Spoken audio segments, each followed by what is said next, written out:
"Excuse me, miss," she asked for French, not gibberish. The man's mocking voice cut through the diner, drawing snickers from his date and a few nearby tables. Esther Beaumont froze the breadbasket, trembling in her hands. She had tolerated insults about Tip's food and her uniform, but mocking her mother tongue was different. Her eyes lifted steady and unflinching. "Permettez-moi, madame," she said, her voice suddenly carrying the polished cadence of Paris. The room stilled. Conversations faltered. Even the cook peeked out from the kitchen window, what Henderson didn't know. The young waitress he thought he'd embarrassed had once been a scholar in the Latin Quarter, fluent in philosophy as well as French. And before the night was over, a billionaire in the corner booth would decide that this moment wasn't just defiance, it was destiny, a destiny sealed with a note, a jet ticket, and an offer that would force Esther to gamble everything she thought she'd lost. The smell of stale coffee and burnt bacon grease was the perfume of Esther Beaumont's life. It clung to her hair, her cheap polyester uniform, and the weary lines around her 26-year-old eyes. She worked at the Astor Diner in Manhattan's Upper East Side, a place that, like its name, pretended to be something grander than it was. It had polished brass railings that were always smudged with fingerprints and red vinyl booths that were cracked like old leather. It was a purgatory for the city's aspiring artist-actors, and in Esther's case, forgotten scholars. Each morning she would tie her apron, the strings frayed from 1,000 shifts and paste, on a smile that rarely reached her eyes. She was good at her job, efficient, polite, and almost invisible, the perfect waitress. No one poring over their Wall Street Journal or complaining about the temperature of their soup would ever guess that Esther could dissect the semiotics of Renaissance art or debate French existentialist philosophy. No one knew that 4 years ago she had been a top student at the Seion in Paris, living a life painted in the vibrant colors of her dreams. Then came the phone call. Her father's heart attack, the collapse of his small construction business, the mountain of unforeseen debt. Her dream dissolved overnight. She flew home, leaving behind the cobblestone streets of the Latin Quarter for the cracked pavement of a tiny Queens apartment she now shared with her friend Ma. Paris became a ghost, a painful whisper of a life that belonged to someone else. "Order up," Beaumont barked, saw the cook, his voice a growly roar over the sizzle of the griddle. Esther grabbed the heavy plates, the heat warming her forearms. "Thanks, S." She moved through the cramped diner with a practiced grace, weaving between tables and busboys. Table 7 was her nemesis today, a man in a pinstripe suit, probably in his late 40s, who had already sent back his orange juice because it had too much pulp. His name was Mr. Henderson, and he was trying desperately to impress his much younger date and make sure the steak is medium rare he'd ordered earlier, snapping his fingers. "Not medium, not rare. If it bleeds, I'm sending it back. If it's gray, I'm sending it back. Got it, sweetheart." Esther had just smiled. "Perfectly clear, sir." As she navigated the lunchtime rush, her eyes briefly scanned the room. In the far corner booth, a man sat alone. He was different from the usual adder crowd. He wasn't on his phone or trying to be seen. He was just watching. He was dressed in a simple dark gray cashmere sweater and charcoal trousers. There was no flashy watch, no ostentatious display of wealth, but the cut of his clothes and the quiet intensity in his gaze spoke of a different world. He nursed a single black coffee, and every time she passed, she felt his observant eyes on her. It wasn't creepy, just analytical. She'd pegged him as a writer, or perhaps a professor. He had an air of quiet contemplation about him. "2 more coffees for table 9, Maya whispered as they crossed paths near the kitchen. "And Henderson is asking for you again. He says his water tastes too municipal." Esther sighed, rubbing her temple. "Of course he does. I'll get the bottled water." It was just another Tuesday. A relentless cycle of pouring coffee, taking orders, and absorbing the casual condescension of people who had never known what it felt like to choose between paying the electricity bill and buying groceries. She moved toward Henderson's table, her tray of water bottles balanced perfectly, unaware that this mundane, soul-crushing Tuesday was about to cleave her life in two. The man in the corner took a slow sip of his coffee, his gaze following her, a flicker of something unreadable in his eyes. He wasn't just watching a waitress, he was waiting. The bell above the diner door chimed, announcing a new arrival. An elderly woman looking flustered and out of place stepped inside. She clutched a large handbag, her eyes wide and scanning the chaotic room as if she'd walked into a foreign jungle. Her clothes were elegant but simple, a classic trench coat over a silk scarf, suggesting a tourist who had taken a wrong turn off Madison Avenue. She approached the host stand where a new hire, a teenager named Kevin, was struggling to manage the seating chart. A table. S'il play. She asked, her English heavily accented and uncertain. Kevin stared at her blankly. A what table? For one. S'il play, she repeated, her voice trembling slightly. Yeah, hold on, Kevin mumbled, not looking up from his list. The woman waited, looking increasingly distressed. She tried again this time, in her native tongue, a rapid-fire stream of French explaining she was lost. Her phone battery was dead, and she was supposed to meet her tour group at the Met, but she thought it was the Guggenheim. Kevin just shook his head. Sorry, lady, I don't speak whatever that is. Spanish. From his table, Mr. Henderson let out a loud theatrical sigh. Oh, for heaven's sake, let a man of culture handle this. He pushed his chair back and stood up, puffing out his chest. As he approached the woman, Bonjour, madame, he said, his accent a grotesque caricature. I can help you. You, want a table?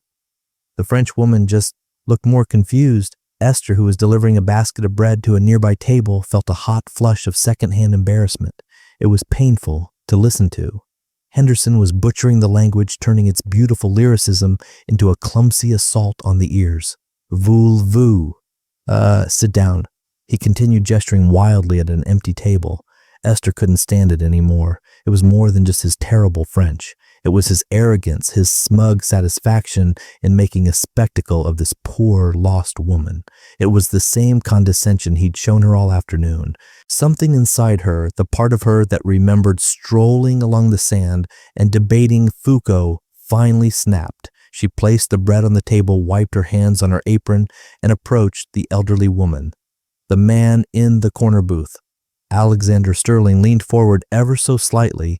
His coffee cup paused halfway to his lips. Esther looked at the woman and smiled gently, and then she spoke. The voice that came out was not the tired, flat voice of a New York waitress. It was a voice from another life, a voice that was as smooth and clear as a bell. Madame, she began, her Parisian accent flawless and pure. Pardon, madame, pardon. Me for the interruption. This man doesn't understand you. May I help you? You seem lost. The room seemed to fall silent around their small group. Henderson's jaw went slack. His date stared at Esther with wide, disbelieving eyes. S peeked out from the kitchen window. The French woman's face, however, lit up with profound relief. Oh, Mondor, she exclaimed, her hand flying to her chest. She launched into her story again, but this time the words found a safe harbor. She explained her confusion about the museums, her dead phone, her worry about her tour group leaving without her. Esther listened patiently, nodding and offering reassuring words. Madame Songe, she said soothingly. Don't you worry, madame. Everything will be all right. She turned to Kevin. Kevin, can you seat this lady at table 12, please, and bring her a glass of water and a menu? Then she turned back to the woman. Please have a seat. Let me use my phone to call your tour guide. What is the name of the company? While the woman whose name was Madame Dubois fumbled in her purse for the tour company's brochure, Esther turned to face Mr. Henderson. In his face was a mottled shade of red, a mixture of fury and humiliation. If you'll excuse me, sir, Esther said, her voice reverting to its polite, professional tone. I'll get you that bottled water now. She didn't wait for a reply. She walked away, leaving him standing there utterly deflated. She retrieved her phone from her locker, made a quick call, and sorted out Madame Dubois' predicament. The tour bus was waiting for another hour. She gave the woman clear directions written down on a napkin to a taxi stand just a block away. Madame Dubois was ossive in her gratitude, pressing a crumpled $20 bill into Esther's hand, which Esther gently refused. C'est le voyage, it's my pleasure, madame. Have a safe trip. As Madame Dubois left, a sense of quiet satisfaction settled over Esther. For the first time in a long time, she felt like herself again. She had forgotten what that felt like. She went to clear Henderson's table expecting him to be gone. He was, but he'd left a paltry $1 tip on a $100 bill. She wasn't surprised. What had surprised her was that the man in the corner booth was also getting up to leave. He caught her eye as he slid on a tailored navy blue coat. He gave her a small, almost imperceptible nod, a look of profound appraisal in his eyes. He left a crisp $100 bill on his table for a $3 coffee and walked out without a word. Esther pocketed the generous tip, feeling a small thrill of victory. She thought that was the end of it, a brief, satisfying moment of rebellion in an otherwise gray existence. She had no idea it was only the beginning. The rest of the shift passed in a blur of routine. The diner emptied out, the frantic energy of the lunch rush replaced by the quiet hum of the late afternoon. Esther refilled salt shakers, wiped down sticky ketchup bottles, and tried not to think about Mr. M. Henderson's sneer or the surprising weight of the quiet man's gaze. She was just Esther the waitress.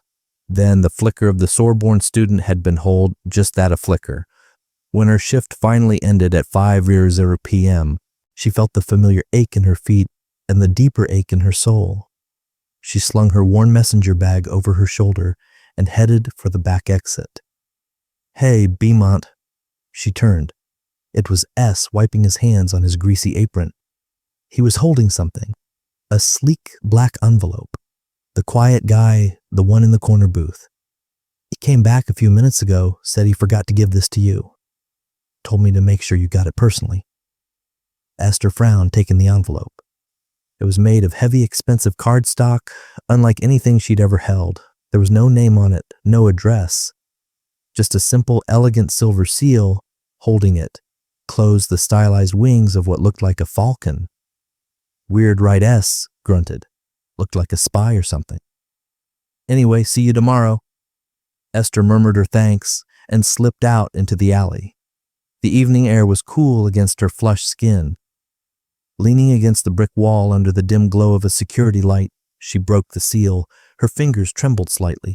Inside were two items. The first was a business card as thick and black as the envelope. The silver falcon crest was embossed at the top. Below it, in minimalist silver lettering, were a name and a title. Alexander Sterling, CEO, Sterling Innovations. Esther's breath caught in her throat. Sterling Innovations wasn't just some tech company. It was a global titan, a behemoth in aerospace, logistics, and cutting-edge AI. Alexander Sterling was a legend, a reclusive genius who had built an empire from scratch. He was a billionaire many times over, famously private and rarely photographed. That was the quiet man from the diner. It seemed impossible. The second item made her heart stop altogether. It was a plane ticket, or rather a reservation confirmation for a private jet, a Gulfstream G650 scheduled to depart from Teterboro Airport in New Jersey the next day at noon. The destination, Labor Airport, Paris. The passenger's name, Esther Beaumont. Tucked into the fold of the ticket was a small handwritten note on matching black stationery. The handwriting was sharp and decisive, a bold, forward slanting script in silver ink. Miss Beaumont talent should never be wasted on serving mediocrity. A voice like yours belongs in Paris, not in a diner arguing over bottled water. A car will be waiting for you at your address tomorrow at 10 a.m. Your seat will be waiting. This is not a request. It's an opportunity. As Esther read the note, once, then twice, then a third time, her mind reeled. The alley seemed to tilt, the sounds of the city fading into a dull roar. This had to be a joke, an elaborate, cruel prank. Maybe Henderson had set it up to mock her further. But how would he know her address and the expense of private jet to Paris? She stumbled home in a daze, the black envelope clutched in her hand like a talisman. When she burst into her tiny Queens apartment, Maya was on the couch, scrolling through her phone while a reality TV show blared in the background. "Will you look like you've seen a ghost?" Maya said, looking up. Esther didn't speak. She just walked over and laid the contents of the envelope on the coffee table, the business card, the jet ticket, the note. Maya picked up the card. Sterling Innovations. Isn't that her eyes widened? She read the note, then looked at the ticket. She looked back at Esther, her mouth agape. "Kaski, what is this?" "I don't know," Esther whispered, sinking onto the couch. "It's insane. He was there at the diner, the guy I told you about who left the $100 tip." Maya's initial shock quickly morphed into deep-seated suspicion. She was a paralegal, pragmatic, and protective by nature. Okay, hold on. A strange billionaire leaves you a private jet ticket to Paris, Esther. This is every red flag in the book. This is how horror movies start. Human trafficking, a weird cult, some kind of creepy, pretty woman fantasy. You cannot be serious. I know, Esther said, running a hand through her hair. It's crazy, but the note talent should never be wasted. He saw, he heard you speak French. Maya counted, standing up and pacing the small living room. That's it. For all you know, this guy has some bizarre fetish. Esther, you don't know anything about him. He's Alexander Sterling, Esther said quietly. He's one of the most famous businessmen in the world. He's not some random creep. Rich people can be the biggest creeps of all. Maya shot back. And how did he get your address? That's what I want to know. That's not just observant, that's investigative. It's the stalker level stuff. The question hung in the air, heavy and unnerving. How did he know where she lived? Esther's mind raced. He must have had someone follow her or run her name through a database. The ease with which he had pierced the veil of her anonymity was terrifying, but beneath the fear, something else was stirring. A wild, dangerous hope. Paris. The word alone was a physical ache in her chest. The ticket on the table wasn't just a piece of paper, it was a doorway back to the life that had been stolen from her. It was a chance. It was everything. What if it's real? Esther asked, her voice barely a whisper. What if it's just an opportunity, like he said? And what if it's a trap? Maya retorted. Her arms crossed. You throw away your job, your life here, on the whim of a man you met for 5 seconds for a cryptic note? Be realistic? Esther looked around the cramped apartment at the peeling paint on the walls, the stack of overdue bills on the counter. She thought of her uniform hanging by the door, smelling of grease. This was her reality. It was safe, predictable, and it was slowly suffocating her. The note said, "This is not a request." It felt like a command, but also a challenge to be more than what she had become. The fear was real. Maya's warnings were logical. But the pull of Paris, the intoxicating possibility of escape, was stronger. It was the most terrifying decision of her life. She looked at Maya, her oldest friend, her anchor in this difficult life. I think I have to go. Esther said the words, tasting strange and foreign on her tongue. I have to know. The next morning was a whirlwind of anxiety and adrenaline. Esther called the diner and quit, her voice shaking as she left a message for her manager, Mr. Davies. She imagined his annoyance, his casual dismissal of her as just another flaky waitress. The thought, which would have bothered her yesterday, felt strangely liberating today. Packing was a surreal experience. What does one pack for a clandestine trip to Paris offered by a reclusive billionaire? Her entire wardrobe consisted of worn jeans, faded t-shirts, and a single black dress she'd owned for 5 years. She stuffed them into her old scuffed suitcase, feeling foolish and hopelessly out of her depth. Maya watched her, a storm of worry on her face. I ran a background check on him, or tried to. He's a ghost. No scandals, no tabloid fodder, just business articles and philanthropy announcements. He's either a saint or very, very good at hiding things. Maybe he's just private, Esther said, trying to convince herself as much as Maya. Private people don't summon waitresses to Paris with anonymous notes.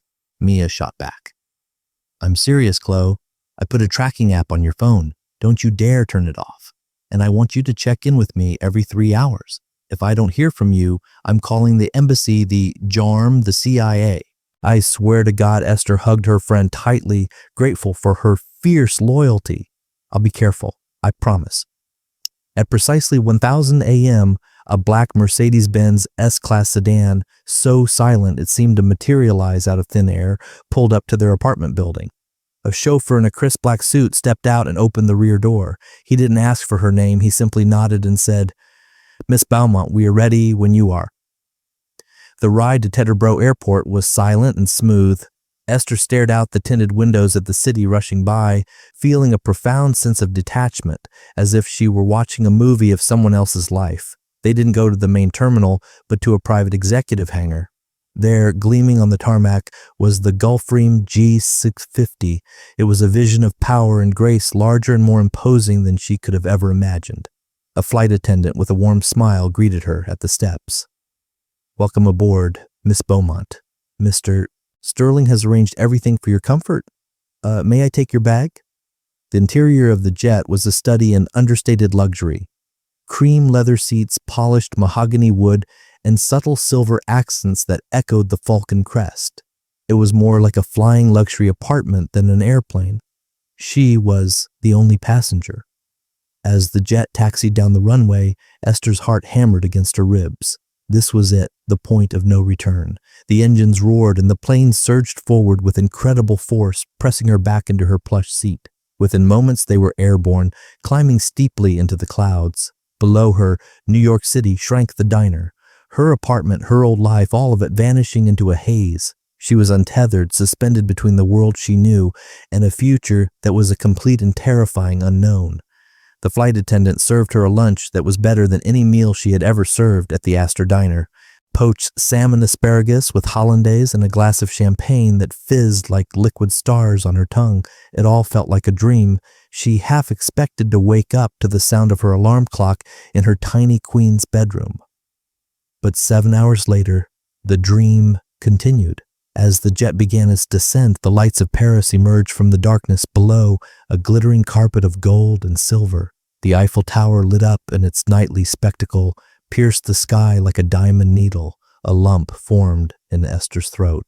She was back. After 4 years of yearning, she was finally back. They landed at Labor, the private airport north of the city. There was no customs line, no baggage claim chaos.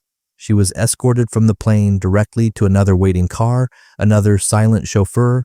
They drove through the streets of Paris, past familiar landmarks that made her heart ache with a bittersweet nostalgia. The Arc de Triomphe, the Chaise. It was all as beautiful as she remembered. The car, however, didn't stop at a hotel. It pulled up to a set of imposing wrought iron gates that opened onto a private tree-lined cobblestone drive. At the end of it stood a magnificent hotel, particular a grand private Parisian mansion in the 16th arrondissement. It was a palace of limestone and slate, its windows glowing warmly in the night. The chauffeur opened her door. "Welcome to Mr. Sterling's Parisian residence, Miss Burma." Her legs felt weak as she walked up the stone steps. The massive oak door swung open before she could touch it. Standing in the grand marble-floored foyer was Alexander Sterling. He was dressed in a simple, dark sweater and trousers, just as he had been in the diner. Up close, she could see the faint lines of fatigue around his sharp, intelligent eyes. He was younger than she'd thought, perhaps in his late 30s. "Miss Beaumont," he said, his voice a calm, low baritone. "Welcome to Paris. I trust your flight was comfortable." Yes, thank you." She stammered, feeling small and out of place in the cavernous hall with its soaring ceilings and priceless-looking art. "Mr. Sterling, I don't understand any of this. I know," he said, a faint smile touching his lips. "Clarity is the purpose of your visit.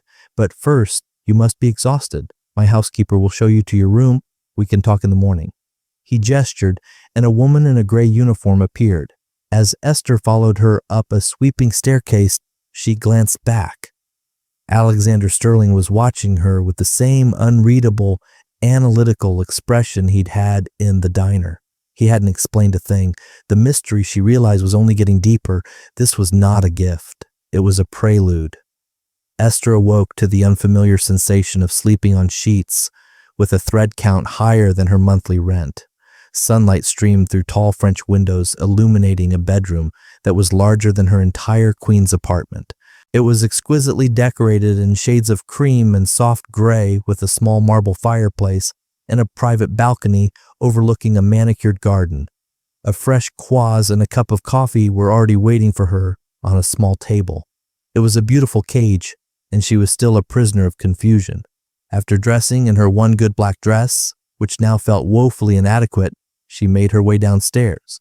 She found Alexander Sterling in a vast, book-lined study, reviewing documents on a sleek, transparent tablet. He looked up as she entered, gesturing for her to sit in one of the leather armchairs opposite his large desk. "Good morning," he said. "Please have a seat, Mr. Sterling." She began, her voice firmer than she expected. "I appreciate the flight and the accommodations, but I need to know why I'm here. This is abnormal direct." "I appreciate that," he said, setting his tablet aside and giving her his full attention. You're here, Miss Beaumont, because I am in need of a very specific skill set, a skill set I believe you possess despite your current employment. Before he could elaborate, the study doors opened. A woman entered, her heels clicking decisively on the polished parquet floor. She was tall, impossibly chic, and radiated an aura of intimidating authority. She wore a perfectly tailored Christian Dior suit, and her dark hair was pulled back in a severe shiny. Her eyes, the same piercing gray as Alexander's, swept over Esther with a cool, dismissive glance. "Alexander, you're late for the Left V preliminary," she said, her voice crisp and laced with an accent that was a hybrid of British boarding school and American corporate law. She stopped and looked at Esther again, a flicker of annoyance crossing her features. "Is this the waitress?" Alexander's face remained impassive. "Esther Beaumont. This is my sister Isabel Sterling. She's the Chief Operating Officer of Sterling Innovations." "Isabel, this is Miss Beaumont." Isabel offered a smile that was as sharp and cold as a shard of glass. "A pleasure, though. I confess I don't quite understand the purpose of this experiment, Alexander." She turned her gaze back to Esther. "My brother has a pant for seeing potential in the most unlikely of places. He seems to think that because you can speak French, you can solve a multi-billion-dollar problem for us." Esther's head was spinning. "Our multi-billion-dollar problem?" What did they think she was? Alexander finally offered an explanation. "Sterling Innovations is in the final stages of acquiring a company, a French company, Maison Lefebvre." Esther knew the name. Everyone did.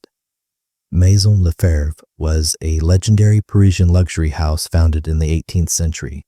They were famous for their bespoke leather goods and perfumes, a bastion of old-world craftsmanship and French heritage. "Lefebvre is family-owned," Alexander continued. "It has been for 8 generations, and the current matriarch, Genevieve Lev, is resistant to the acquisition. She is a traditionalist. She believes an American tech company like ours will destroy her family's legacy. We've sent teams of the best lawyers and negotiators in the world, and they've all failed. They don't speak her language, and I don't mean French." Isabel interjected, her tone dripping with skepticism. "They don't speak the language of the nuance of culture, of respect for tradition. Genevieve Lefebvre slammed the door on our last M&A head because he wore white sneakers to a meeting." Esther was beginning to understand. "You need a translator." "No," Alexander said, leaning forward. "We have hundreds of translators. I need more than that. I need a bridge. I need someone who understands the subtlety of French culture, who can show respect for their heritage, but who also understands the directness and ambition of the American mindset. Someone who can navigate both worlds." He paused, his eyes locking onto hers. "In the diner, I didn't just see a waitress speaking French. I saw a woman of intelligence and grace handle a difficult, arrogant man with poise. Then I saw her treat a lost, frightened woman with compassion and empathy, using flawless, colloquial French, not to show off, but to genuinely connect and help. That combination, poise under pressure, cultural fluency, and genuine empathy, is rarer than you can imagine. It cannot be taught in a business school." Isabel let out a quiet, impatient sigh. "It's a romantic notion, Alexander. A lovely story, but this is a $2.7 billion acquisition, not a social experiment. Miss Beaumont has no corporate experience, no background in finance or law. She served pie yesterday." The insult landed like a physical blow, but Esther held her ground. She refused to let this woman diminish her. "And what is it you do exactly when you're not a waitress?" Isabel pressed her eyes, narrowing. "What hidden talents did my brother unearth with his little private investigation?" The question confirmed Esther's fears. He had investigated her. "I was a student." Esther said, her voice steady. "Here at the Sorbonne, I studied art history and French cultural studies. I had to leave before I could finish my degree due to a family emergency." Alexander nodded slowly, as if this confirmed something he already knew. Isabel, however, looked unimpressed.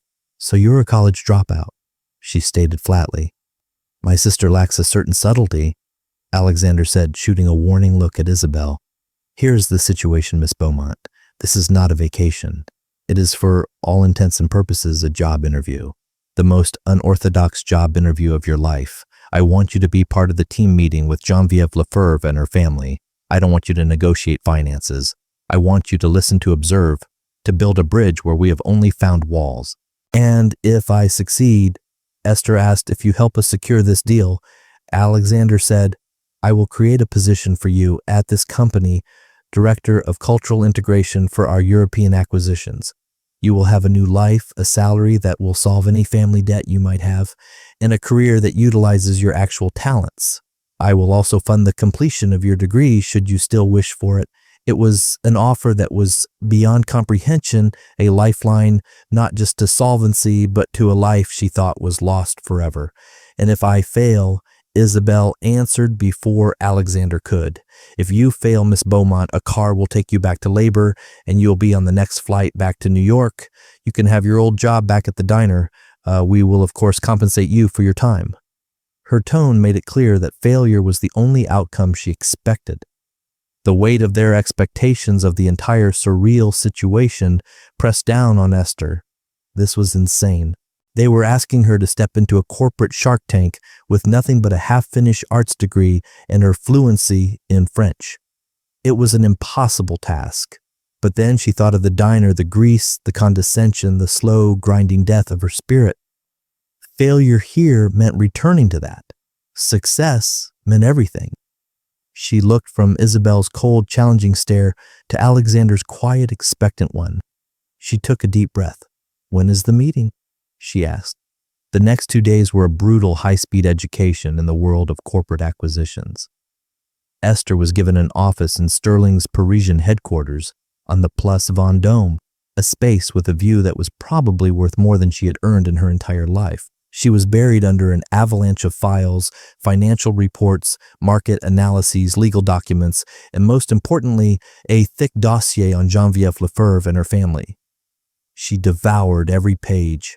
She learned that Geneviève was 78 years old, a widow, and had run the company with an iron fist for 40 years. She was a legend in the fashion world, a purist who despised the modern trends of fast fashion and influencer marketing. The dossier was filled with failed attempts by other companies to acquire Maison Lefebvre. Geneviève had dismissed them all as vulgar merchants who wouldn't know a Birkin from a bucket. Isabel made her disdain for the situation clear. She would periodically enter Esther's office, quiz her on obscure financial data, and point out her lack of experience. Do you even know what EBITDA means, Miss Beaumont? She'd ask, a smug look on her face. No, Esther admitted honestly, but I know that Madame Lefebvre's favorite artist is Jean-Honoré Fragonard, that she believes the soul of her company resides in the specific stitching technique developed by her great-grandfather, and that she sees this deal not as a financial transaction, but as the potential orphanage of her family's legacy. Perhaps that is more important than earnings before interest, taxes, depreciation, and amortization. The response left Isabel momentarily speechless, which gave Esther a small surge of confidence. She knew she couldn't compete on their turf. She couldn't talk finance or law, but she could understand people. She could understand culture. That had to be her strength. The day of the meeting arrived.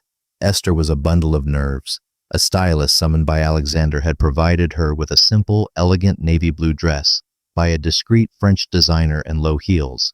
Understated, respectful, the stylist had advised. The meeting was to be held at the Lefebvre flagship store on the Rue Sonore, a hallowed space that felt more like a museum than a shop. As their car pulled up, Esther could see a small army of lawyers and executives from Sterling Innovations waiting on the sidewalk, all looking tense. Alexander, Isabel, and Esther got out of the car. Alexander gave Esther a reassuring nod. Remember, you are not here to speak for me. You are here to listen for me. Isabel simply sniffed. Try not to spill anything. They entered the building. The air inside was silent and smelled of expensive leather and jasmine. They were led up a private elevator to a formal salon on the top floor. And there, sitting in a Louis XV 16th armchair, was Geneviève Lefebvre. She was a small, bird-like woman with sharp, intelligent eyes and perfectly coiffed silver hair. She was flanked by her two sons, both stern-faced men in their 50s. Introductions were made when Esther was introduced as part of our cultural liaison team. Genevieve's eyes lingered on her for a moment, a flicker of curiosity in their depths. The meeting began, and it was a disaster. It was a Isabel, taking the lead, launched into a slick presentation filled with charts and projections about synergy, global market expansion, and shareholder value. She spoke with a cold corporate precision that clearly grated on Madame Lefebvre. The matriarch listened, her face an unreadable mask. After 15 minutes, she held up a delicate, age-potted hand. "Enough, Mademoiselle Sterling," she said, her voice soft but carrying immense authority. "I've heard these words before. They are empty numbers on a page. You talk of expanding my brand. You speak of it as if it is a chain of coffee shops. You do not understand what we do here. The soul." Isabel's professional smile tightened. "Madame Lefebvre, with all due respect, the soul of a company does not pay its employees or fund its growth in a competitive global market." It was the wrong thing to say. A chill descended upon the room. Madame Lefebvre's son, Antoine, spoke for the first time. "My mother finds your approach aggressive, mademoiselle." The meeting devolved from there. The two sides were speaking different languages. Just as Alexander had predicted, the Sterling team talked about efficiency and profit. The Lefebvre family talked about heritage and art. Esther remained silent, watching and listening. She noticed the small details. She saw how Madame Lefebvre's hand rested on a particular leather-bound book on the table beside her. She noticed the painting on the wall behind her. Not a famous masterpiece, but a beautiful, intimate portrait of a woman in 18th century dress. It had the soft, romantic style of Fragonard, the artist mentioned in the dossier. As the meeting was about to end in a complete stalemate, Esther felt a desperate urge to do something. This was her one shot. Alexander caught her eye, and she saw the question in his gaze. He gave her the slightest of nods. "Permission." "Madame Lefebvre." Esther said, her voice quiet but clear. The entire room turned to look at her. "Forgive my interruption." She stood up and walked not toward the negotiating table, but toward the painting on the wall. "This is a beautiful piece," she said, speaking in French. Her accent, so different from the formal textbook French of the translators, seemed to warm the air. "The brushwork is so delicate. It reminds me of Fragonard, but it's more intimate, less theatrical. Is it a family piece?" Genevieve Lefebvre's austere expression softened for the first time. She looked surprised and intrigued. "You have a good eye, mademoiselle. That is a portrait of my great-great-great-grandmother painted by one of Fragonard's lesser-known students. It is my most treasured possession. She is reading," Esther observed, looking closer. It was unusual for a woman to be painted reading in that era. Unless she was a great intellectual, she must have been a remarkable woman. "She was Madame Lefebvre," said, a note of pride in her voice. "She is the one who convinced her husband, a simple saddle maker, to create the first handbag for Queen Marie Antoinette. She was the true founder of our house. Her vision." Isabel was staring at Esther, her mouth slightly open, a look of utter disbelief on her face. The lawyers were shuffling their papers, confused by the sudden turn in conversation. Esther turned from the painting to face Madame Lefebvre. "Mr. Sterling's company is built on technology and data. It is a world of numbers, but he understands that a legacy like yours is not built on numbers. It is built on vision, the vision of a woman like her." She gestured to the portrait. "He does not want to erase that vision. He wants to give it a new voice, to share it with a world she could never have dreamed of. A company without a soul is just a machine. You are the soul of Missenlev. He is not here to buy a machine. He is here to protect a work of art." She had used the word art. She had connected the present to the past. She had shown that she saw not just a brand, but a story. Silence filled the room. Genevieve Lefebvre stared at Esther, her sharp eyes searching. Then she slowly turned her gaze to Alexander Sterling. "Your father was a builder, was he not, Mercier Sterling?" she asked. Alexander, who had remained silent, finally spoke. "He was a carpenter. He taught me that the foundation is everything." Madame Lefebvre nodded slowly. A small, genuine smile touched her lips for the first time. Perhaps we can have tea next week and you can leave your presentation," she said, gesturing to Isabel's laptop at your office. "Just you and me." And she added, her eyes finding Esther. "You will bring Mademoiselle Beaumont." The walk back to the car was surreal. The Sterling executives were buzzing with excitement, clapping Alexander on the back. For the first time in months, they had made progress. They had a second meeting. Isabel was silent, her expression a thunderous mix of shock and resentment. As they got into the car, she finally turned to Esther. That was a lucky trick, she said, her voice low and sharp. A parlor game with an old painting. It wasn't a trick, Isabel. Alexander said, his voice firm. He looked at Esther, and for the first time she saw open admiration in his eyes. It was insight. She listened. Something your team of experts failed to do. She found the foundation. Isabel said nothing more for the rest of the ride, simply staring out the window, defeated. The tea with Madame Lefebvre the following week was a resounding success. Without the lawyers and presentations, the conversation flowed easily.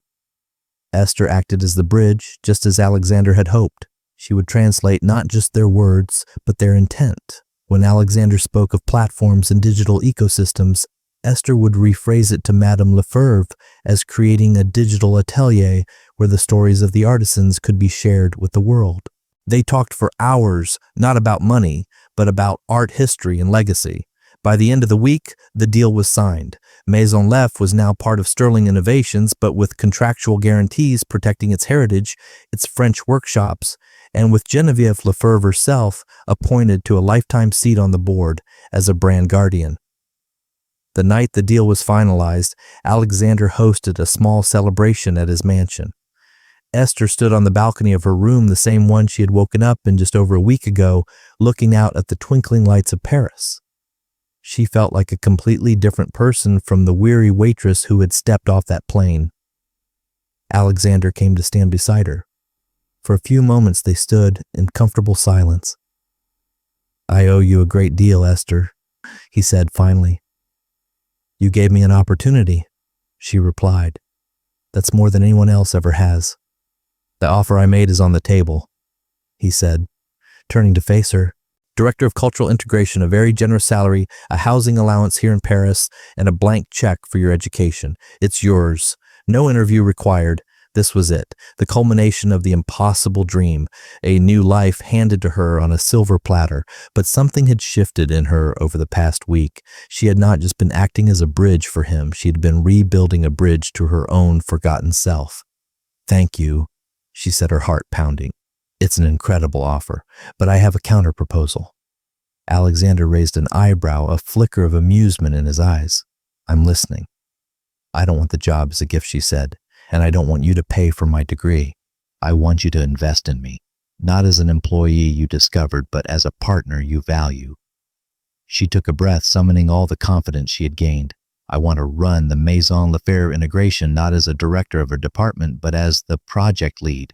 Give me a budget and a team. And I want a performance-based contract. If I succeed in doubling its digital presence while maintaining brand integrity in 2 years, I get a stake in the subsidiary, a small one but a real one, and I'll pay for my own degree with the salary you give me." She was asking for responsibility, not a reward. She was asking for a chance to build something herself, not just be a well-paid accessory to his empire. Alexander Sterling stared at her, his analytical gaze replaced by one of genuine surprise, which slowly morphed into a broad, brilliant smile. It was the first time she had seen him truly smile, and it transformed his face. "A college dropout waitress who served me coffee a week ago is now negotiating equity with me on a multi-billion-dollar deal," he said, shaking his head in disbelief. He let out a soft laugh. "I knew my instincts were right about you, Esther Beaumont. I just had no idea how right." He extended his hand. "You have a deal. Welcome to Sterling Innovations." Esther shook his hand, a current of electricity passing between them. It wasn't just a handshake, it was a contract. It was the closing of one chapter of her life and the explosive beginning of another. She was no longer a waitress who spoke French. She was a woman who had found her voice in more ways than one, and she was finally truly home. Esther's story isn't just about a lucky break. It's a powerful reminder that the person you are right now and whatever job you're working is not the final chapter. Your hidden talents, your forgotten passions, the skills you think no one sees, they have immense value. It was a single moment of kindness and a sentence in French that changed Esther's life. But it was her courage to step onto that jet, her intelligence to see the real problem, and her confidence to demand her true worth that secured her future. What hidden talent do you have that the world just hasn't seen yet? What would you have done if you found that black envelope? If this story inspired you or made you think, please give this video a thumbs up. It truly helps us bring more stories like this to you. Don't forget to subscribe and hit the notification bell so you never miss an incredible journey. And share this video with someone who needs to be reminded that their big break might be just one customer, one conversation, or one moment of courage away. Thank you for listening.